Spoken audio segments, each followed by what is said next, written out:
Welcome back to Whimsical Farm. Today's video is going to be carnivore health with Ashley. We're going to be looking at a dish that is meat only with no sugar added, and we're going to put a little spin on this and try to do this as simple as possible, but at the same time end up with wonderful results. So we're starting with the old Weber grill. We put a pan underneath it so the hot sparks don't catch my front porch on fire. We have two fires in here, one port and one starboard like we did before when we did the chicken. Got about 25, 30 pieces this time, and then I added a handful right in at the end to make sure that we'd have some delayed cook time. So we're gonna cook a nice rack of baby back ribs. So some people ask, what's the difference? Are the baby backs off of baby pigs? And the answer is no. These are not baby ribs. This is from a full-size pig, fully grown adult pig. They're called baby ribs because they're cut off the top of the ribs and they cut them pretty short, very meaty, but they're just smaller, shorter ribs than the old St. Louis ribs. I priced the St. Louis ribs today at Walmart, and they were about 20 cents a pound more. They're much more fatty. They are flatter, but they're a lot fattier, and I don't mind fat. We don't mind that in carnivore, but the more fat you have on a set of ribs, the more you're going to be cooking away and it's going to be gone. So we'll try to avoid that. So we're starting off with baby backs. You'll notice, let's take a look at the seasoning that we're going to use. I did use black pepper. I used the container all the way up so you don't see it. Coarse ground black pepper. We've got this that my sister brother-in-law gave to us, the chicken Shiite seasoning. It's very good, has a little bit of everything. Use a little bit of Tony's, I like that. Be careful with this, got a lot of salt, but it has the cayenne that we love. And we used a good batch of onion powder from Walmart. These are all Walmart stuff except for the chicken Shiite. And we got the roasted garlic herb, and I noticed on it's got a little bit of dill seed in it. And then our special today for coating the ribs was this organic spicy brown mustard, and it has a very good flavor to it. So coated it real good with the mustard first, then hit it with a black pepper, and then a good coat of all the other ones. Now, I have come across this problem when I'm doing baby back ribs or anything that has a small piece of meat sticking out. This happens on turkeys. You got turkey wings sticking out, you cook it the same length as the big part of the bird and it burns up. Same thing happens on baby back ribs. You got a little skinny tail hanging off one end. It's thinner than the rest. And by the time you're all proud of your nice baby backs, they hit 200 degrees, they're tender, fall off the bone, that little tail gets burned up. So today, to prevent that from happening, I cut that little skinny tail. You can see him right over here. I cut him off, put him off to the side, and we will pull him before we do the others. Some people like to put aluminum foil on the end. My wife is not wanting any aluminum foil around the food because they have already proven that the aluminum does melt off into the food and not so good for your brain. A lot of Alzheimer's and things of that nature is suspect that it might have been caused by aluminum cookware. So we just stay away from the aluminum. You'll notice that we do have the nice Lodge. Let me see if I can get a picture of this up close and personal. Thank you, Mr. Lodge and Company, for building this beautiful iron plate. Today, instead of letting all the grease just drip off and cause a bigger fire, we're going to try to catch some of that grease, but we're also going to have it slightly aerated with the ribs so that it's not just going to lay and swim in grease. So here's what we're going to do. We've got our fire, about 25 to 30 pieces of charcoal on each side, a handful of fresh black ones so it'll continue the job. And then inside this little bowl, I've got some nice hickory pellets. These are sold by Pit Boss for the pellet smoker. So we're going to throw a handful in on each side, and that will make some smoke. Every time I come out to add a little bit of our coating on the top, we have to sprinkle this. Some people use a sprayer. I found out sprayers get stopped up quick. So here's my secret weapon. Some people call it spritzing. I'm going to call it splashing.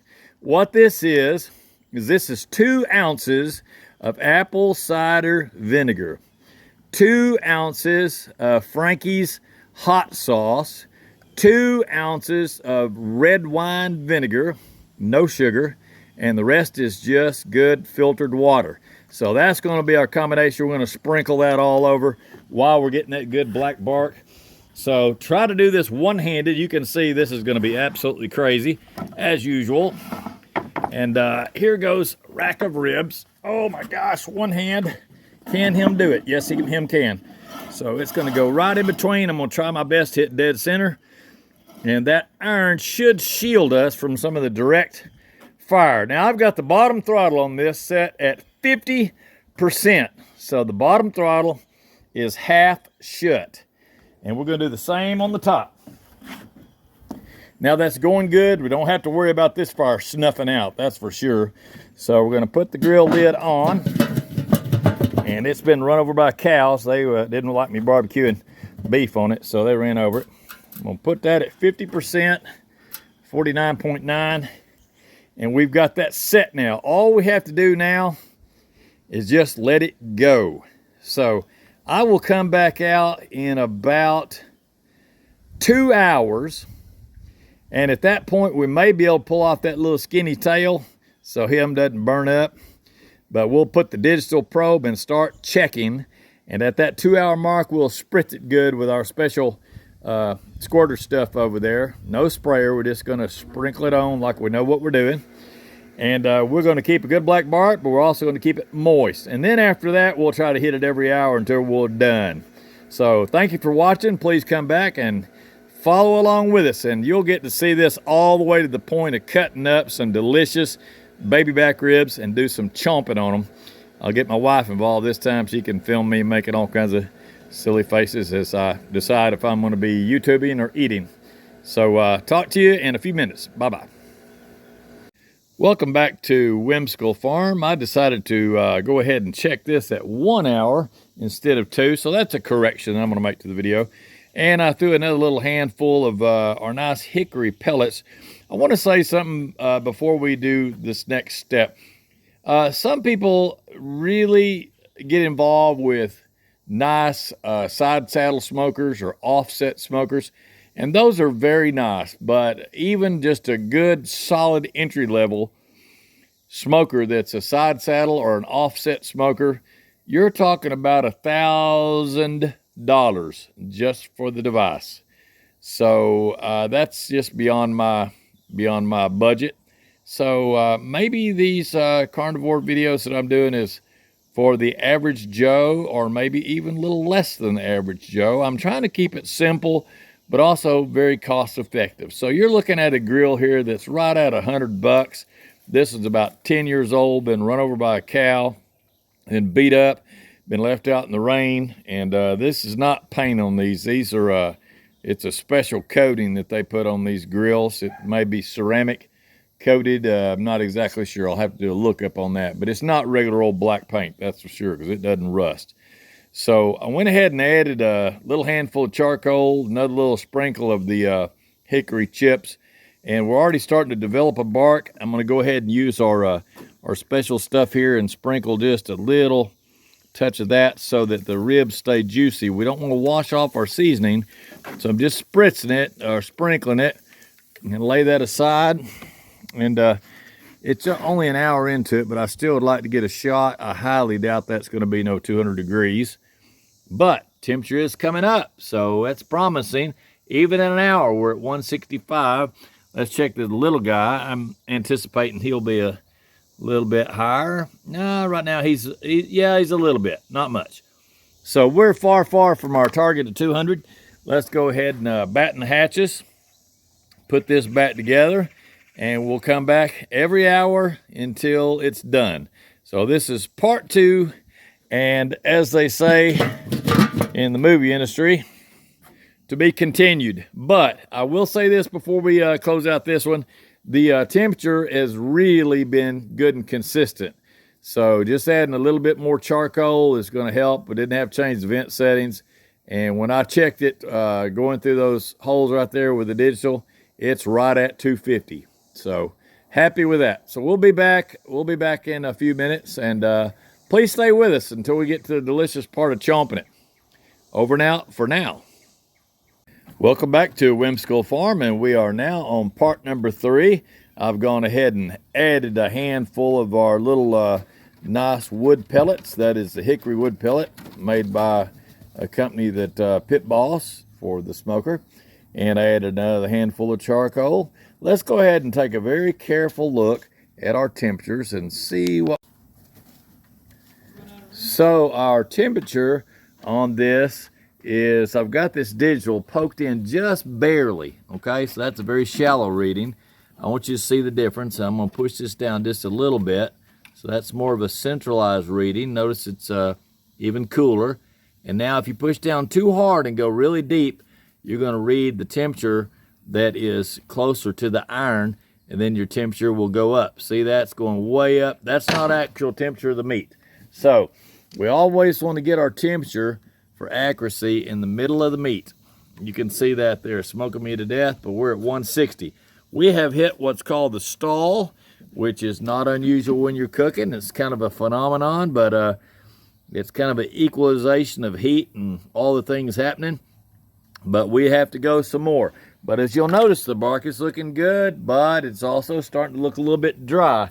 So this is where we're going to get our special splashing stuff, which is apple cider vinegar and some Frankie's hot sauce, a little red wine vinegar, and some water, filtered water. So we're going to go ahead and hit it with that. Notice I'm just splashing it on there. I don't have a sprayer because last time I did this with a sprayer, a little bit of cayenne pepper that's in the Frankie's stopped up the nozzle. So, much to my surprise, this does not have a big pile of grease. What you're seeing on there is what I just sprinkled, but it's holding up good, and the bark's looking good. And I'd say probably another hour or so, we're going to be approaching that 200. So this is part 3, and we will be back with you soon. Let's go ahead and cap this baby off, and we'll be back soon. Thanks again. Okay, here we are back at part number 4, and I've thrown in a small handful of charcoal and a little bit more of the wood pellets that are hickory, and we have made it past the stall. So here we are. The temperature now, this is central location of the probe. We are at 184 degrees. And go ahead and try it on a couple other locations and see what we get. And I'm thankful to be past the stall because that can be a problem. Not quite as hot on this end, 170. We may do a little reversal on that. Let's check the small guy. And he's holding pretty good, almost 180. So we're getting close. On the very next check, we should be getting close to being done. So now it's time to put our fluid on there. A little bit of apple cider vinegar, a little bit of the old Frankie's hot sauce, some of the red wine vinegar. Make sure we get this little small piece. He's going to get drier, or want to get drier quicker. So there him is. And as you can see, just by throwing a few little wood chips on there, it is coming along very good. I'm letting the charcoal light up good because I want to get over that last little hump. 180, 185. All I need is about 15 more degrees, and we're going to have some beautiful ribs. Again, that nice plate that sits on, that's a griddle made by Lodge. You can buy that at Walmart for $30, and pretty happy with that. We cooked some T-bone steaks on that on the back side of it last time, and it did a beautiful job on the steaks. It's acting as a moderator to kind of smooth out the temperature on this fire. Kind of like would be like a capacitor in an electrical system. It gets rid of the large spikes, and it gets rid of any dips in temperature, voltage in the power supply. But on here, you got sometimes temperature goes up a little too high. Sometimes it tries to drop in between you adding charcoal. And that iron is very stable. I'm going to push this guy over. He's trying to hang off the side and get burnt. So we'll keep him in there close to the big piece. But that's some good looking meat. And as you can see, the bark is looking good. I want to flip this just a skosh. This is part number 4. Let's have a look here at the end of the bones and see if they're starting to stick out. They're not quite sticking out yet, but they're getting awful close. I got to be careful here. All right, it's looking good underneath, no problem. Let's check this other side. Always fun to try to do with one hand. And you know what? On second thought, we will leave that alone. sometimes, like old folks say, sometimes it's good to leave well enough alone. So next time I come out, I'll have us some snappers, and we'll be pulling that bad boy off. So we're at 185, and like I say, we need about 200 degrees, 205, 204, something right around that point, and make sure it's starting to get a little bit loose at the bone. And that little guy, we'll probably be able to take him off about 30 more minutes. He should finish off cooking, and so we'll have a look at that. This is part number 4.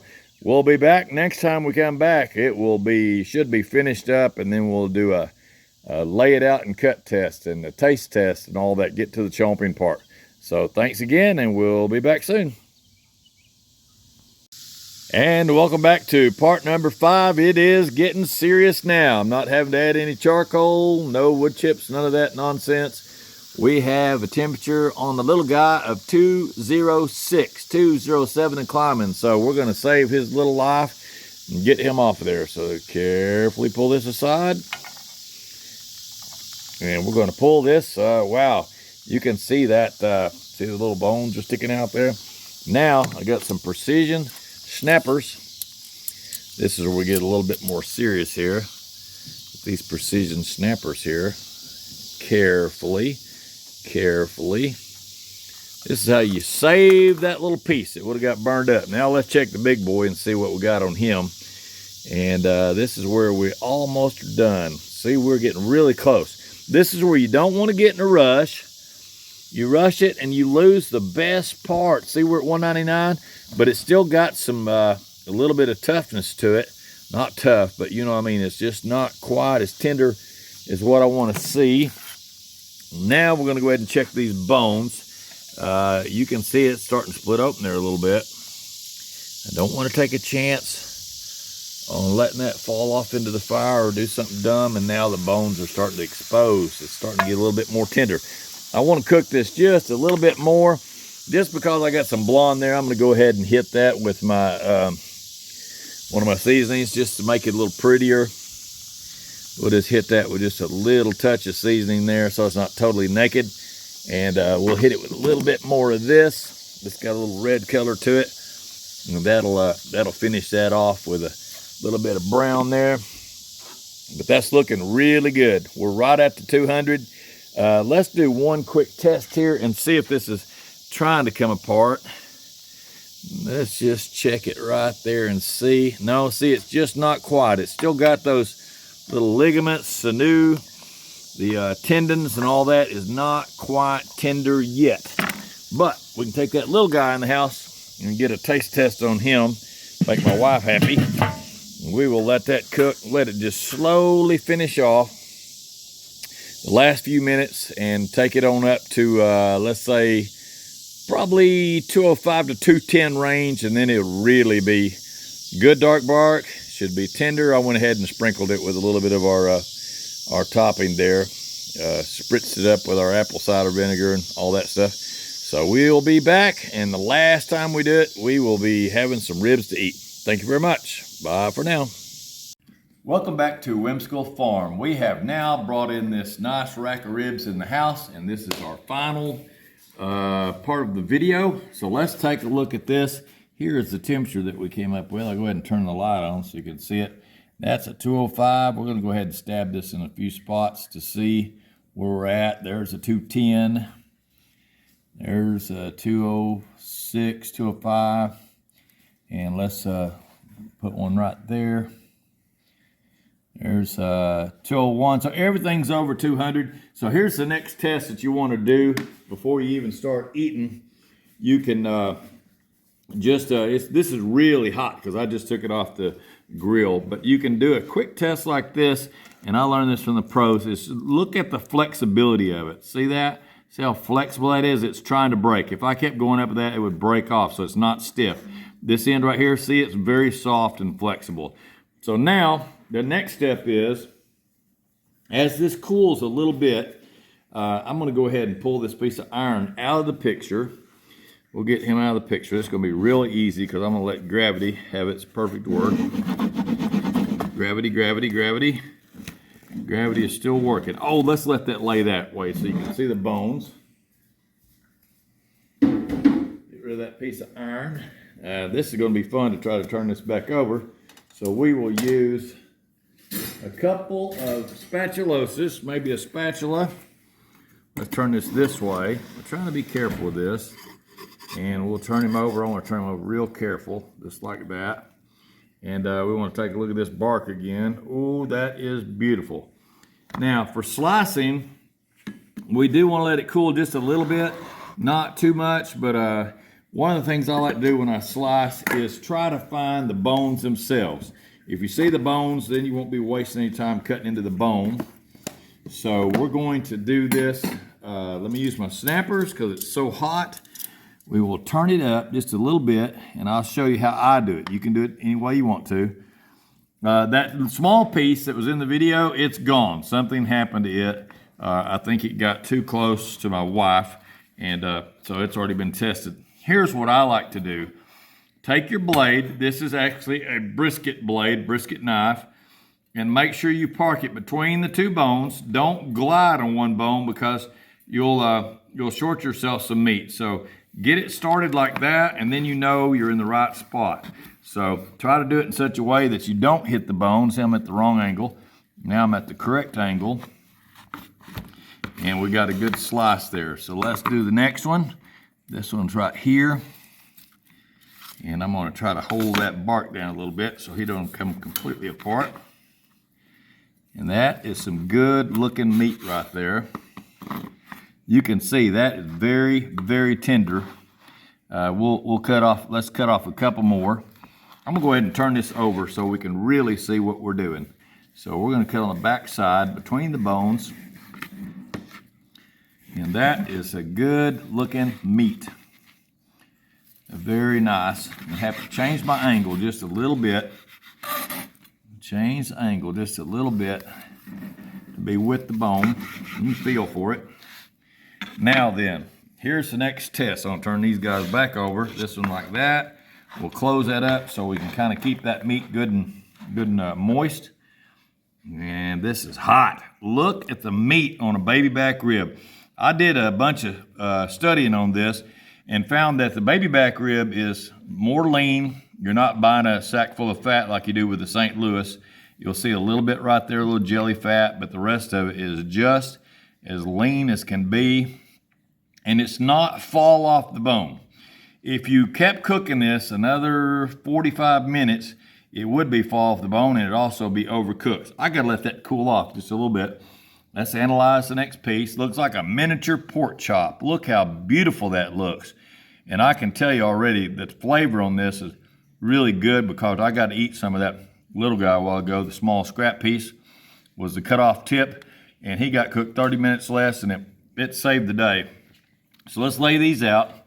Play like we're laying them out for somebody fancy. That's not us, but it could be. And look at that. See, I cut a little too close to the bone on that. No big deal, though. We'll still eat it. And what happened is it suffered a little bit here. This guy got a little extra meat on him, but we're not going to worry about that. So we'll put him over here. We'll call him a reject. So here is the test. I've watched the professionals do this. This is where I'm probably going to burn my mouth off. But see that beautiful bark right there? That is a really nice bark. That's got all those seasonings. And the test is you want to be able to bite it and make a clean bite to the bone. Man, the flavors are still very hot.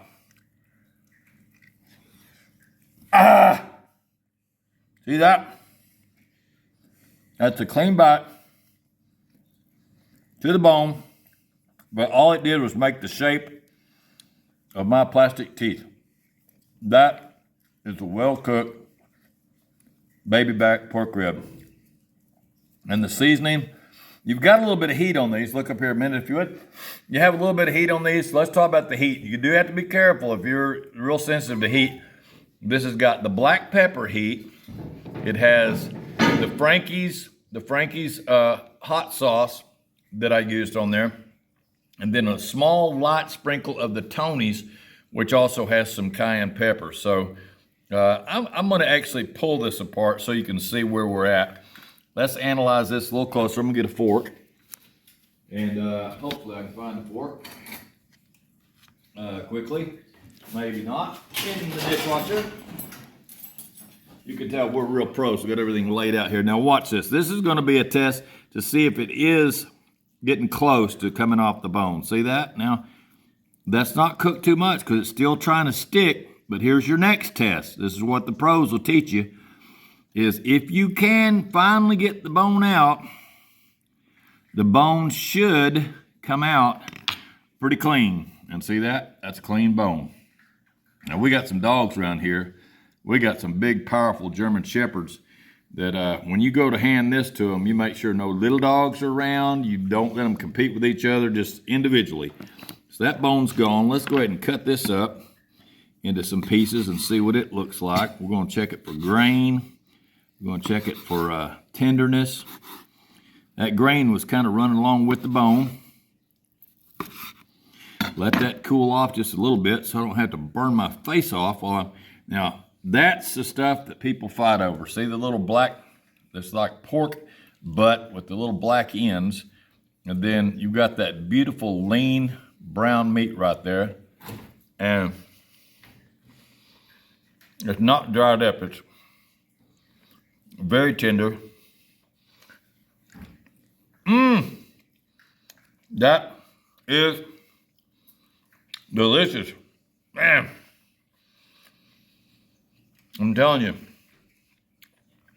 every time I eat a piece of carnivore like this, a wonderful cooked piece of meat, I think to myself, that pig went through so much, or if it's a cow, it went through so much to condense all those vitamins and minerals and nutrients from the field, everything they ate, whether it be corn or grass or whatever, they condense it down and work and digest so that you can have all of it condensed into a delicious piece of meat.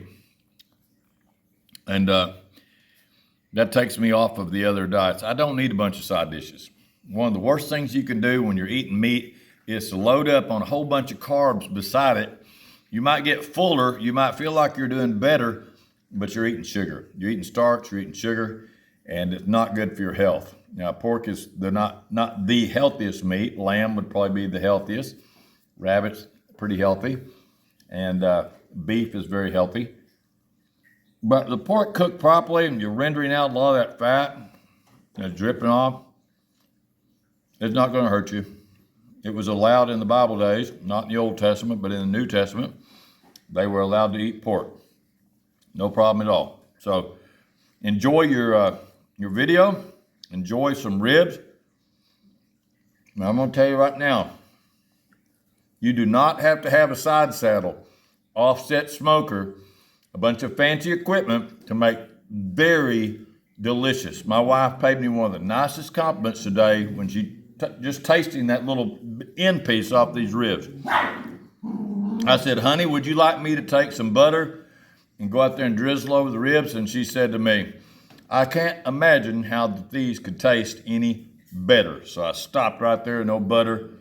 The pork's already got its own butter built in. So I hope you enjoyed this video.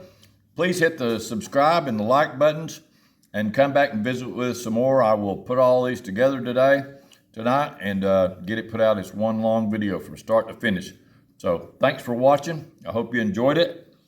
I wish I had a digital way for you to taste how delicious that is. Just take my word for it. And if you don't, come over to the house sometime. We'll cook you some, and maybe you got something to add to my notes, compare notes. But I don't want it any better. If it got any better, I'd hurt myself. So thanks again. Appreciate it. And we'll talk to you later. Bye-bye.